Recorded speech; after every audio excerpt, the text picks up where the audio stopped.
Bueno, muchas gracias a todos los que permanecen estoicamente sentados para la siguiente parte de esta presentación. No voy a presentar al general Ballesteros y a Arturo Gonzalo Azpiri, que son las dos almas mater de la iniciativa de estos estudios de geoestrategia y de energía y geoestrategia. Este año habíamos pensado que podía ser interesante, desde las distintas perspectivas que podemos reunir los tres, hacer unas reflexiones finales sobre los aspectos que se han tocado ya en la discusión, en las preguntas y en las respuestas de los autores de la publicación de este año, y también quizás reflexionar sobre qué temas podríamos ir pensando. De hecho, había algunas de las preguntas que decía, ¿se han dejado algún tema en el tintero que podría ser interesante para el año que viene? Quizás podemos empezar por esto. ¿Nos hemos dejado algún tema en el tintero, tanto general y Arturo, que podría ser interesante abordar el año que viene? Bueno, pues si me permite, ministro, sí. Yo creo que el conflicto de Yemen está poniendo sobre la mesa un problema que vale la pena analizar, y es el tráfico marítimo de todo el flujo energético. Yemen es un país que se fusionó, Yemen del Norte, Yemen del Sur, en 1990. En este momento sufre una guerra civil entre los hutis, que son chiitas o próximos al chiismo, apoyados por Irán, 44% más o menos de la población, situados en la zona norte, frente a sunitas apoyados por Arabia Saudita, donde además está incrustada el grupo más fuerte de Al-Qaeda. Al-Qaeda en la península arábiga está ahí dentro. En este momento asistimos a un conflicto entre las partes que, si, como parece, los hutis llegan a controlar todo lo que es el sur hasta Saná, hasta el sur de Yemen, controlarían o tendrían acceso al control de Bab el-Mandeb, por donde circulan todos los días aproximadamente 3,8 millones de barriles diarios, pero es la salida de la costa oeste del petróleo de Arabia Saudita, excepto lo que se encamina hacia el canal de Suez, que ahora ya es de doble dirección, pero que no admite barcos de gran tonelaje, ¿no? Y si a eso le sumamos que Irán controla o tiene la posibilidad de bloquear el estrecho de Hormuz, dos canales, uno de subida y otro de bajada, por decirlo de alguna forma, de 2 kilómetros de ancho, estamos hablando de dos estrechos por donde circula un porcentaje altísimo de petróleo de la región. A Arabia Saudita se le bloquearía la mayor parte de su posibilidad de exportación de petróleo, incluso los gasoductos que atraviesan Yemen. Kuwait tendría una exportación complicada.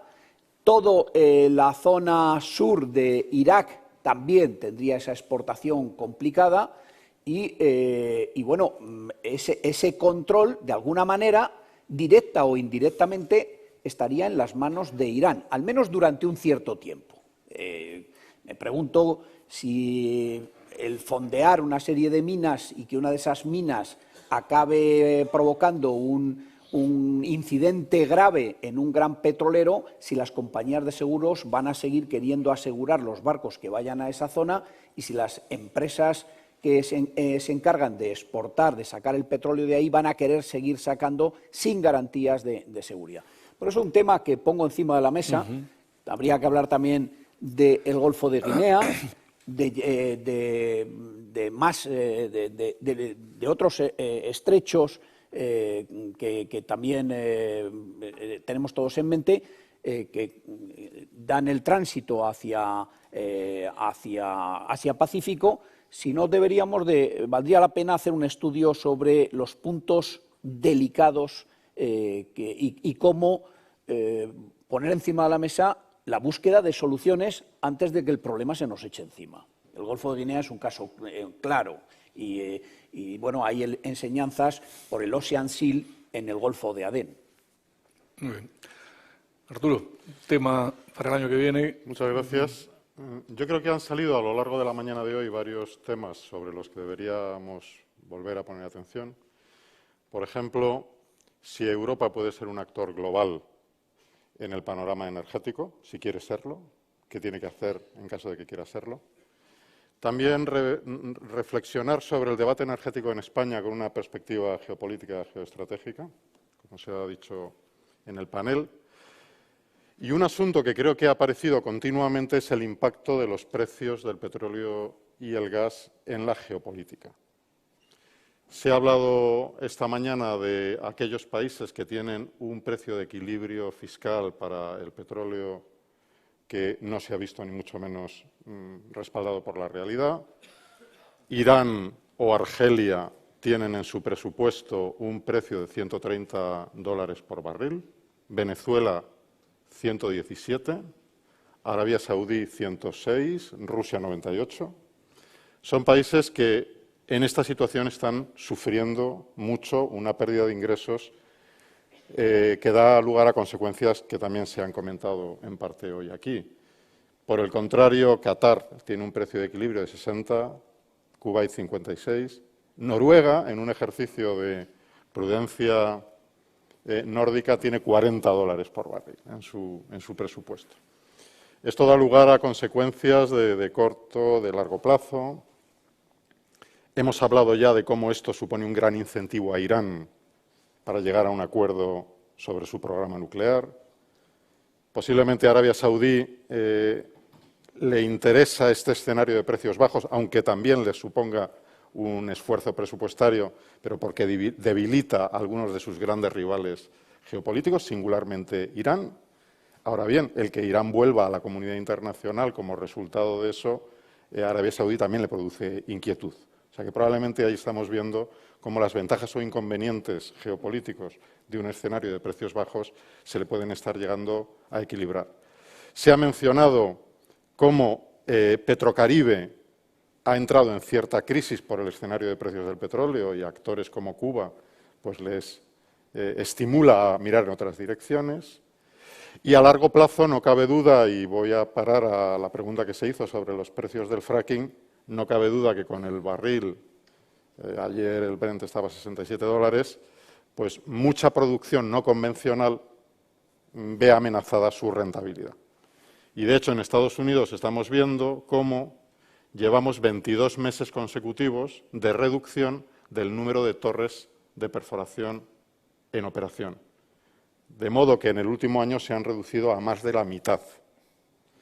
En las últimas 4 semanas, 3 han reflejado ya una reducción de la producción en Estados Unidos. La semana pasada 4.000 barriles día, pero la anterior fueron 15.000.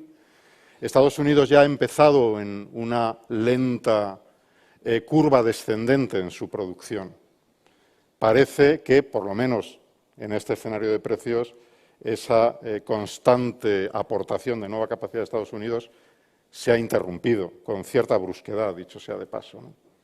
De modo que Estados Unidos vuelve seguramente a incrementar poco a poco su importación de energía, que es verdad, hemos leído estos días que China, con 7.400.000 barriles día de importación, superaba a Estados Unidos, que tiene 7.200.000 barriles día, cuando hace no muchos años tenía 10 millones de barriles día de importación. Es decir, sin ninguna duda, el escenario de precios condiciona muchísimo la geopolítica a medio y a largo plazo, de modo que si hemos venido diciendo que geoestrategia y energía son dos caras de la misma moneda, esto se refleja con gran claridad en los precios. Los precios tienen un importantísimo impacto geopolítico, como tradicionalmente la geopolítica tuvo un gran impacto en los precios. Yo un tema que me gustaría, quizás también lo veremos, ¿no?, centrar precisamente es la explicación, tanto económica como geopolítica, de la caída de los precios. A mí, personalmente, las explicaciones que se han dado, bueno, hay una, la convencional, evidentemente, la oferta y la demanda.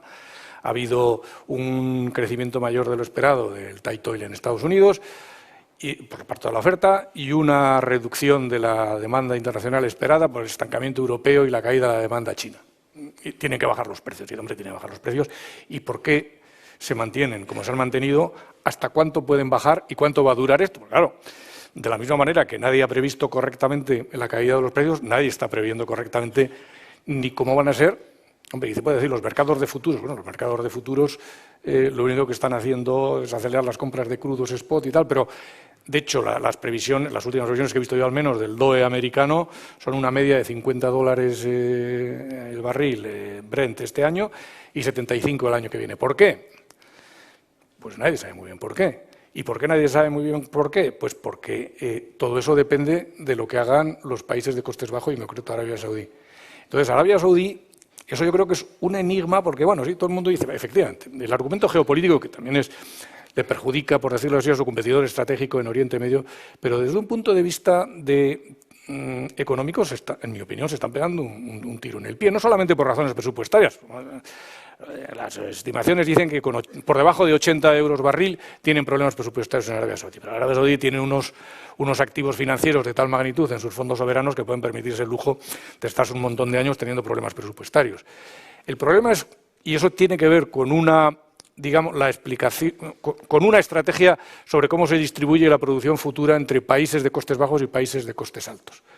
¿Por qué Arabia Saudí, si al fin y al cabo va a tener el petróleo debajo de la tierra, es decir, no desaparece el petróleo, le va a interesar mantener un periodo largo de precios bajos cuando si hay una parte importante de la producción, que como señalaba el gran experto Mavro, es así como ha funcionado en los 30 años y como la Agencia Nacional de Energía dice que va a funcionar en los próximos 35. Es decir, la Agencia Nacional de Energía prevé que en 2035 los países de la no OPEP van a suponer casi el 50% de la producción mundial.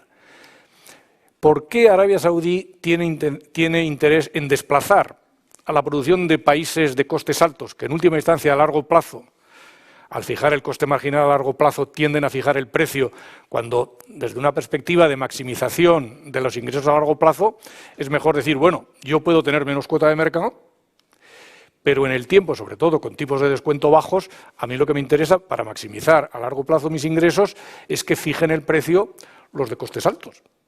Entonces, en ese sentido, no se entiende muy bien, de hecho, no se entiende muy bien que las declaraciones que han hecho las autoridades saudíes antes de la crisis eran absolutamente contradictorias.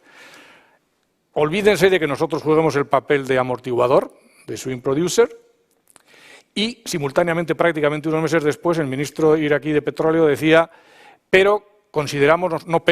antes de la crisis, consideramos que $100 barril es un fair price para productores, consumidores, etc. Digo, pues usted considera que $100 barril es un fair price, mejor que pierda cuota de mercado y que, por decirlo así, reserve una parte de sus recursos para el futuro, que además vamos a tener un periodo muy largo de tipos de descuento bajos. Entonces, hay un elemento en la lógica económica estricta, restringida al petróleo, pero lógica económica, la lógica geopolítica se puede entender también relativamente, ¿no? Porque, claro, cuando dicen que Arabia Saudí ha actuado de alguna manera como una especie de proxy de Estados Unidos, hombre, proxy de Estados Unidos, cuando realmente está bajando los precios, que va a impedir, digamos, la explotación rentable de una parte de los recursos de tight oil, no se entiende muy bien. Y en relación a Irán tampoco está muy claro si la agenda coincide con Arabia Saudí. Pero quiero decir que quizás centrarnos en un análisis de cuáles han sido los factores económicos estrictos, más allá de la oferta y la demanda en la que todo el mundo está de acuerdo, ¿no? Si evidentemente puede haber una evolución al alza muy fuerte de la demanda y en Estados Unidos se mantiene, bueno, aparte de la Agencia Nacional de Energía dice que a partir de los años 20 el grueso del aumento de la producción seguirá estando en Oriente Medio. Estados Unidos habrá agotado su aumento de tight oil y tal. Pero ¿cuál es un poco toda la microestructura económica y geopolítica del actual periodo de precios bajos? Dedicarle una reflexión a eso me parece muy, muy interesante. Si os parece, bueno, no sé si, perdona, general. Sí, por añadir algo. A mí es difícil saber dar una explicación absolutamente coherente a la política de precios bajos de Arabia Saudí, porque en efecto está dañando en primer lugar a sus intereses. Yo creo que lo que mejor explica esa política es que está compitiendo de forma muy dura con Irán, como tú apuntabas, en muchos escenarios. Lo está haciendo en Siria, lo está haciendo en Irak, lo está haciendo en Yemen, y en Yemen se juega mucho, hasta el punto que más allá de bombardear que es lo que han venido haciendo los países, 5 o 6 países árabes, Arabia Saudita, Qatar, Jordania, Emiratos Árabes y Marruecos, sin darle publicidad. Estos son los que han estado bombardeando y los que siguen bombardeando en Irak. En Yemen, Arabia Saudita está poniendo tropas sobre el terreno. Y es volviendo un poco a lo que yo decía antes. Yo creo que Arabia Saudita tiene la percepción de que le están bloqueando las salidas de petróleo. Yo creo que va a haber un antes y un después si se llega realmente a un acuerdo en junio. Si hay un acuerdo en junio, la clave, lo que va a exigir Irán es el levantamiento automático de todas las sanciones. Lo que quieren los 5+1 es levantamiento progresivo en la medida que él vaya cumpliendo. Si no se hace un acuerdo de suficientes garantías, podemos estar empujando a Arabia Saudita a que inicie un programa nuclear también. Y esto desestabilizaría más todavía la región. Porque no se trata tanto de tener la bomba nuclear, porque todos son firmantes del Tratado de No Proliferación Nuclear, sino de tener la tecnología que le permita decirle y demostrársela al mundo, y le permita decirle al mundo: mire usted, yo no tengo la bomba nuclear, porque he firmado el TNP, pero mañana la podría tener. Entonces, como la podría tener, hagan ustedes el mismo tratamiento que le hacen a Israel, que es: Israel no ha hecho nunca un ensayo nuclear, tampoco ha firmado el TNP, pero todo el mundo da por descontado que tiene 200 cabezas nucleares. Por lo tanto, no hay posibilidad de un nuevo Yom Kippur, no hay una posibilidad de infligirle un castigo formal. Se le puede aplicar, Hezbollah le podrá atacar una estrategia asimétrica, jamás, pero de ahí no se sale. Bueno, eso es lo que de alguna manera busca Irán. Irán busca ser un intocable en la región. Y eso perjudica gravemente, siendo, como ha explicado el teniente coronel Berenguer, un país nacido de una revolución, de la revolución chiita de Jomeini. Eso le convierte en un expansor de esa revolución, y ahí es donde Arabia Saudita ve el peligro. Y Arabia Saudita se podría haber forzado a decir: pues yo también inicio un programa nuclear. Eso automáticamente, en cualquier caso, a partir de junio, yo creo que va a dar lugar a un giro de elevación de precios de petróleo. Tanto si se firma como si no. Yo creo que si se firma, desde luego, si se firma, va a subir el petróleo. A pesar de que aparece un nuevo ofertante, que es Irán. Pero yo no solo un nuevo ofertante que es Irán, sino que es una garantía de estabilidad en Irak. Sí. Y Irak, al menos las previsiones de la Agencia Internacional de la Energía, en los próximos 5 años ha hecho unas previsiones sobre el crecimiento de la producción que, si no hay un acuerdo, entonces sí que efectivamente hay una subida. O sea, si no hay un acuerdo, yo estoy de acuerdo contigo, si no hay un acuerdo, la subida de los precios es automática. Ahora, lo que ya me cuesta más difícil pensar es que si hay un acuerdo va a haber...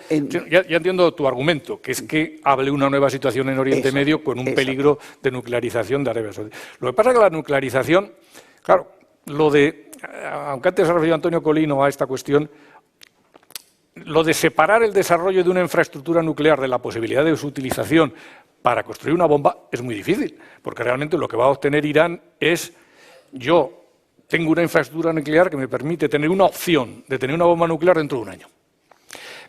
Pero si Arabia Saudí empieza a desarrollar, que nadie se lo va a poder impedir, a tener reactores nucleares y luego centrifugadoras para hacer el enriquecimiento, ya la cuestión es: oiga, ¿cuántas centrifugadoras necesita y cuál es el grado de enriquecimiento que usted va a obtener?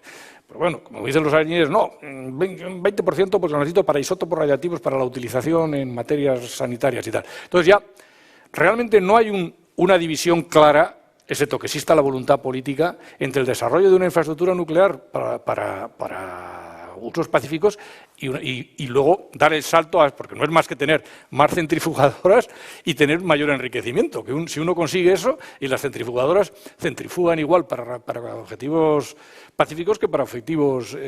Entonces, yo creo que ese es un problema que no tiene solución y que acabará efectivamente con Arabia Saudí, por mucho que Estados Unidos trate de impedir, y probablemente Egipto, creándose primero de una infraestructura nuclear con reactores nucleares, por razones pacíficas. Pero luego ya ir dando el paso, y con eso les coloca, digamos, opción para tener el arma nuclear, 5 años. Bueno, pero luego ya ir dando poquitos pasos pequeños y al final para colocarse a una opción de tener la bomba nuclear en un año. Pero eso, ¿tú crees que va a afectar los precios del petróleo? No, eso como nadie, con estas cosas todo el mundo se equivoca. Esto es especulación. Sí. Por cerrar el tema, Sí. yo lo que creo es que lo que se va a debatir en junio es supervisión, una supervisión absoluta que dé garantías de que usted no enriquece más que al 5% para Buser, para la central de Natanz y de Buser, y al 20% para, en efecto, temas de experimentación nuclear o de medicina, y no va a pasar de ahí, y garantías de que la Agencia Internacional de Energía Atómica puede certificar que hasta el último gramo de uranio enriquecido está controlado, y luego no puede tener más de 9.000 centrifugadoras. Y ahí es donde están las diferencias en eso y cuándo se levantan las sanciones. En la medida que Arabia Saudita se vea abandonada, vea peligrar su posición en la región, yo creo que que va a abandonar la política de precios bajos que le duele y se va a ir a, pues yo también quiero un programa nuclear. Comentario por mi parte. Primero, no cabe duda que llama la atención que al final hayamos ido a un mercado en el que los precios los ponen los productores de costes bajos y no los de costes altos. Y esto obliga a pensar que hay otras lógicas que las puramente económicas, y esas lógicas pues son fundamentalmente geopolíticas. Y yo creo que no cabe duda que Arabia Saudí tiene una agenda geopolítica y es el principal motor de esta situación. Pero ¿cuánto puede durar eso? Probablemente no mucho más, por todas las razones que se han dicho aquí. Si hay un acuerdo con Irán en junio, cambia completamente el panorama. No perdamos de vista que tenemos una reunión de la OPEP a la vuelta de la esquina, el 5 de junio, me parece, y es perfectamente posible imaginar que ahí empecemos a ver un cambio de actitud, porque no cabe duda que si hay un acuerdo con Irán es un elemento que a largo plazo crea esas dudas estratégicas, pero que a corto plazo va a favorecer otro 1.000.000 de barriles día en el mercado. Irán pasó de 3,6 a 2,6 más o menos por efecto de las sanciones. Es decir, va a haber otros motores para moderar aún más los precios y la OPEP tendrá que reaccionar, ¿no? Y Arabia Saudí tendrá que reaccionar. ¿Qué pensáis por retomar algunos de los temas que hemos tocado? De hecho, una de las preguntas que se me ha olvidado trasladarlas tenía que ver con lo que tú has comentado ahora, Arturo, de la reunión de la OPEP. La pregunta era qué esperan que ocurra en la próxima reunión de la OPEP. Tú ya has anticipado algo. Carriera de Iván, ¿tú crees que la reacción de los países productores va a ser decir, bueno, vamos a jugar el papel de los últimos 30 años, de hacer, digamos, de amortiguador en el mercado, o que va Arabia Saudí a mantenerla y no enmendalla y decir, no, nosotros preservamos nuestra cuota de mercado y vamos a tratar de sacar del mercado a los productores de costes altos? ¿Tú por dónde inclinarías? ¿Por creer, por...? Esto no lo sabe nadie. No, ya, está claro. Y uno solo puede hacer un cierto ejercicio de especulación creativa.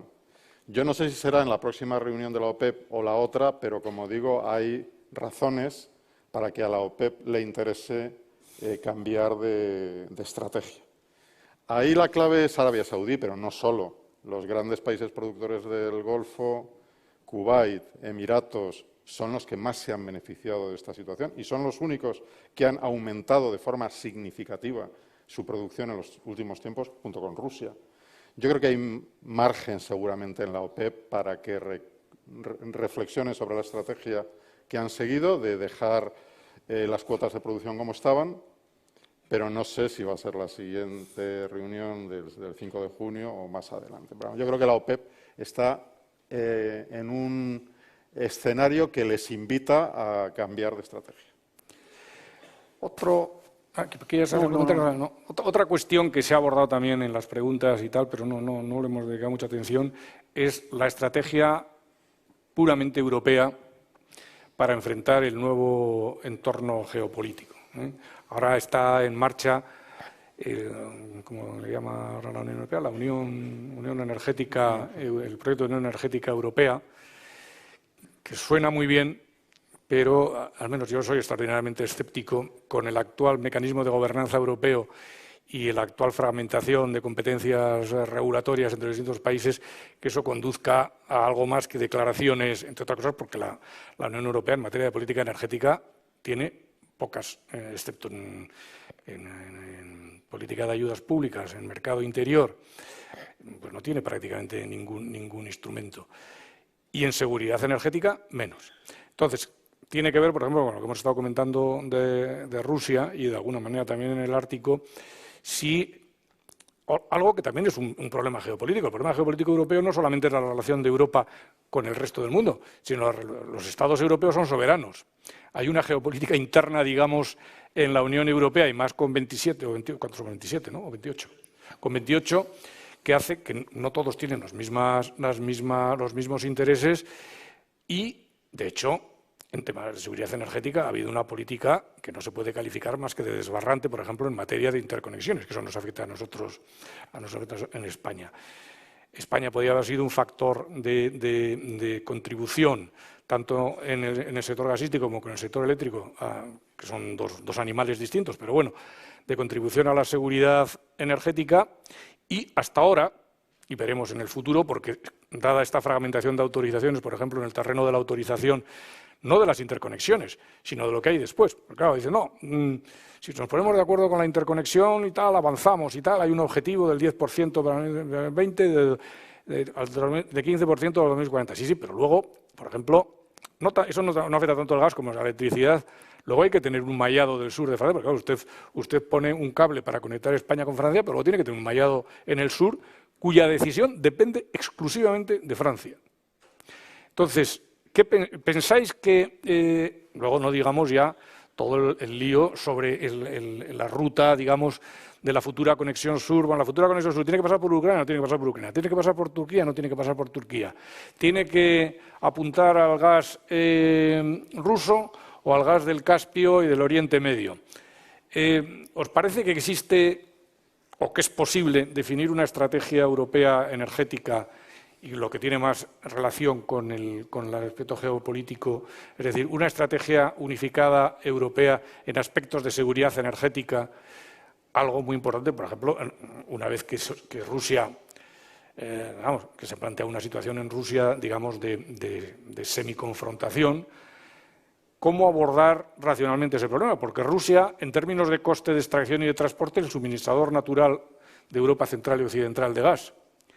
Y para ellos también son los suministradores naturales, porque dicen, oiga, hay que suministrar, yo suministro a China, sí, pero suministra a China un gaseoducto entre sus pozos de la Rusia europea y la Europa central y occidental son muy cortitos, un gaseoducto para China, hasta que usted no desarrolle los pozos más cercanos a China, pues están muy lejos. Es decir, teóricamente son los intereses comunes energéticos entre Rusia y la Unión Europea son altísimos. ¿Os parece que hay, antes Paco, capitán de fragata, yo los distingo, Paco, capitán de fragata, Paco, coronel, como los dos se llaman Paco, Paco, capitán de fragata, digamos, ha analizado, digamos, cómo podría afectar esto a la seguridad europea.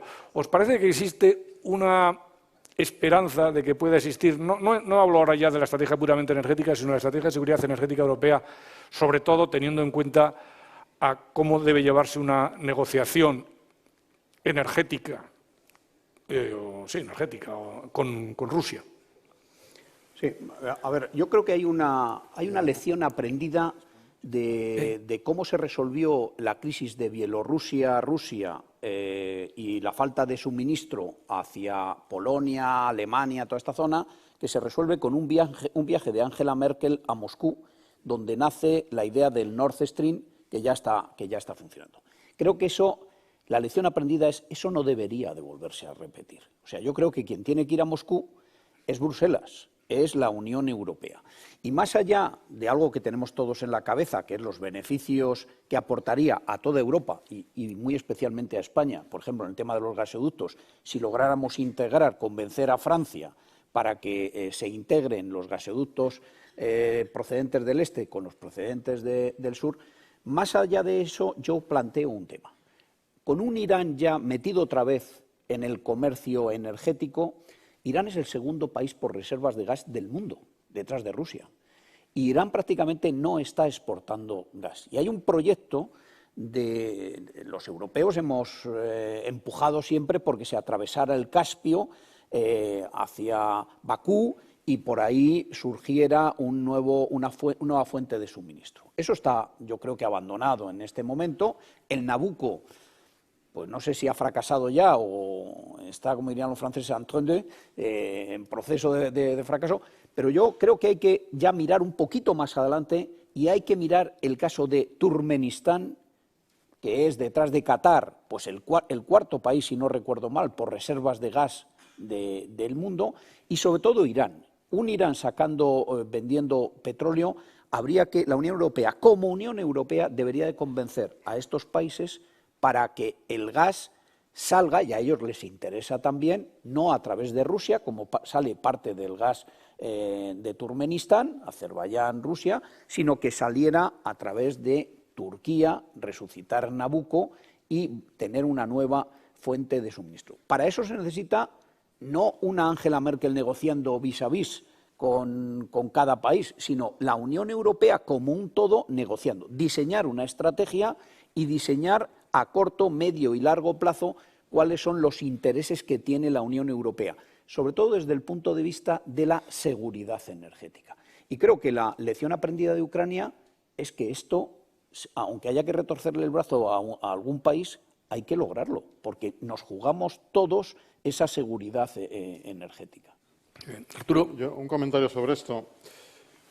Yo diría que la estrategia de la Unión Energética Europea está bien enfocada en ese sentido, aborda las cuestiones que importan, aborda la seguridad energética desde el punto de vista del desarrollo de los recursos autóctonos, aborda la eficiencia energética como un elemento también de aumentar la seguridad energética, aborda la materialización del mercado interior de la energía, también mediante las interconexiones, aborda las cuestiones de vecindad, pero en todos estos pilares se queda un poco corta. Diríamos que falta ambición un tanto rupturista para darle un nuevo nivel de ambición a la política europea en este sentido. Y yo creo que eso hace falta. Creo que esta comisión tiene buenos mimbres para intentarlo y el comisario Arias Cañete, pues sin ninguna duda, también puede ser un factor muy dinamizador. Pero me gustaría centrarme en uno de estos aspectos donde creo que la Unión tiene un enorme espacio de maniobra, que es la política de vecindad. O sea, es increíble que tengamos a muy poca distancia de Europa un caso como el de Libia. Ayer tuvimos la oportunidad de escuchar a Bernardino León en un evento que tuvo lugar aquí en Madrid, donde él puso el énfasis en Libia, en toda la región, en Túnez. O sea, la Unión Europea cometería un error estrepitoso si pensara que los instrumentos actuales de la política de vecindad son suficientes para ayudar a Túnez a consolidar su democracia o a Libia a salir del pozo en el que está metida. Europa necesita ser mucho más resuelta en comprometerse en los procesos políticos de estos países. En el caso de Libia, no solo, ni siquiera principalmente con acciones militares motivadas por el problema de la inmigración, que es un problema inmenso, pero hay que mirar más allá de eso y Europa se debe involucrar, en el caso de Libia, con UNSMIL al 100% para favorecer procesos que den estabilidad a la ribera sur del Mediterráneo. Y eso pienso que Europa tiene suficientes recursos para hacerlo, lo que necesita es voluntad política para afrontar este desafío. Si me permites añadir una cosa, el tiempo es importantísimo y el tiempo juega en nuestra contra. En Libia está ya el Daesh, el Estado Islámico, está en Derna, ya se ha instalado. Y la resolución de los conflictos por vía de la negociación siempre es deseable, pero cuando en una de las partes, y que empieza a coger fuerza, es un yihadista del Estado Islámico, la posibilidad de llegar a un acuerdo por vía de negociación, yo diría que es nula. Y entonces, ese es un incendio que hay que apagar urgentemente. Federica Mogherini ya ha dicho que hay que hacer algo, pero hay que hacerlo teniendo en cuenta que el tiempo corre en nuestra contra, y corre en nuestra cuenta de manera muy importante. No tanto o no solo por la inmigración, que es un problema importante, pero menor al lado de lo que supone tener un foco de desestabilización de toda la ribera sur del Mediterráneo, como es Libia. El problema de Mali nunca se hubiera dado si no se hubiera desestabilizado Libia. Esto es así, porque son 2 brigadas de Tuareg los que se van a la zona de Kidal, y se desencadena la independencia de Azawad. Eso da lugar al empoderamiento de los grupos yihadistas en la zona y al final a la situación que hoy todos conocemos. Se desestabilizará toda la región si no se resuelve urgentemente el problema de Libia. Bueno, pues si quieres, bueno, hemos llegado ya al final. Muchísimas gracias a ustedes por su paciencia y su atención. Perdón, no quería, perdón, una palabra nada más por mi parte, Arturo, del capítulo de agradecimientos. Yo quería agradecer a todos los que han participado en este proyecto. Creo que pone de manifiesto que hay un gran apetito por tener este debate sobre energía y geoestrategia en España, y desde luego desde el CECME y desde ENERCLUB vamos a seguir contribuyendo a ese debate.